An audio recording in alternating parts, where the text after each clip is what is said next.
All right, and this is how we are going to effectively expedite a pass in a kitchen that serves order fire and multi-course menu options, like if you want to just get a burger and then that's it, or if you want to have appetizer, entree, desserts.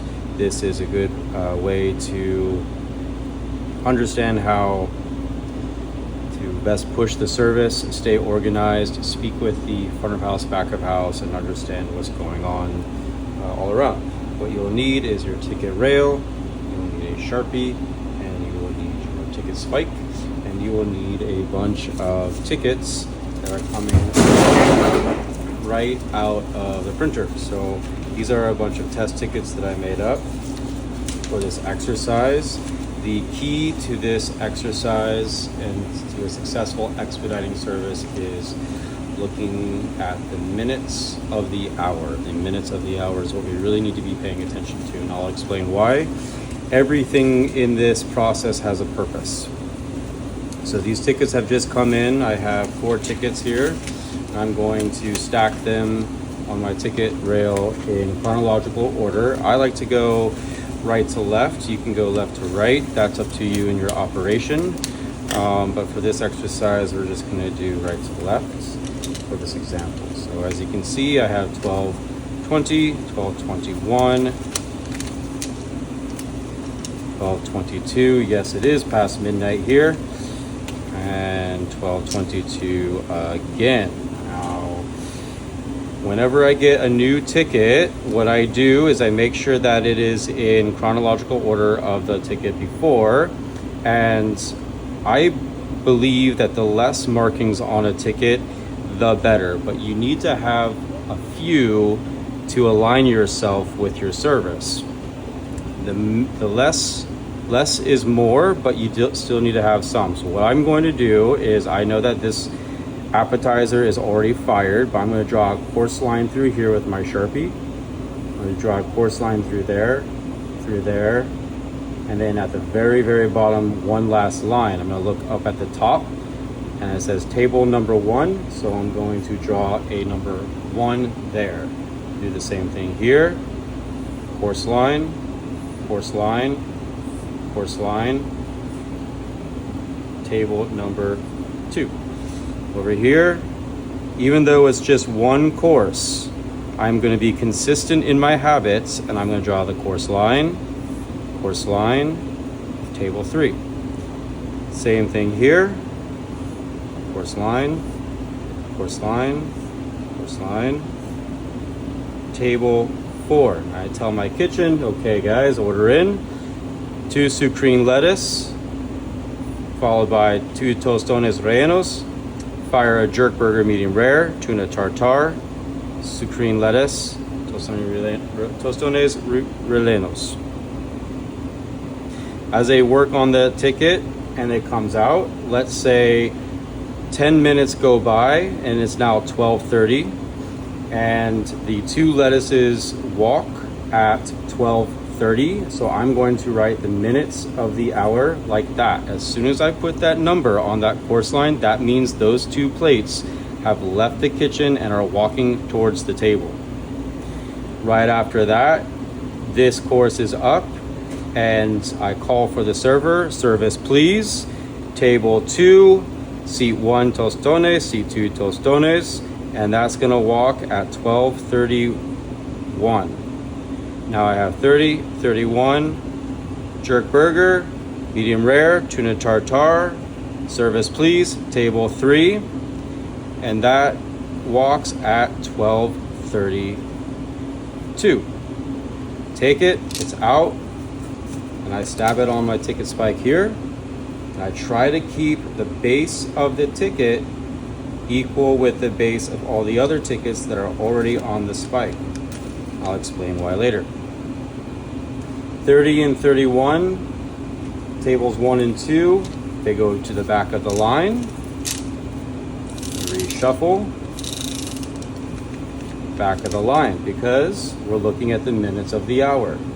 12:22 is the most pressing ticket because it's been waiting the longest. This is out, Supreme lettuce, okay. Now those dishes are up and they walked at 12:32. Back of the line. In this kitchen, we wait for the server to give a fire ticket.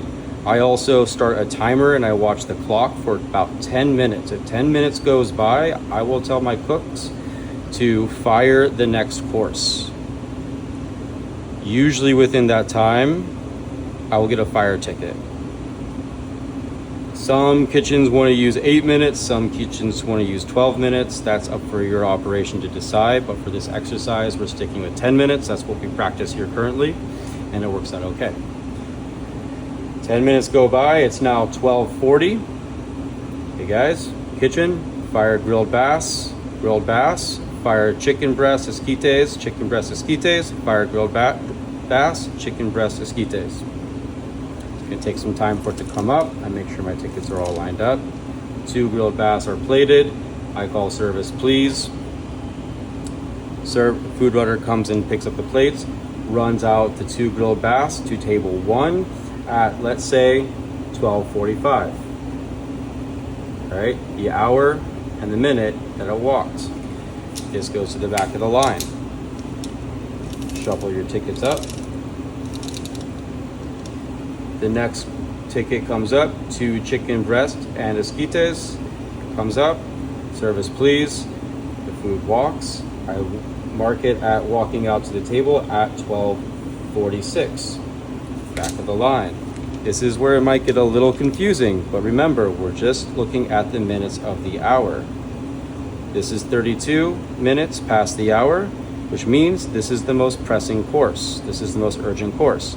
This is the furthest, these is a little bit further away. This is the furthest away. So the grilled bass and the chicken come up. It walks at 12:47.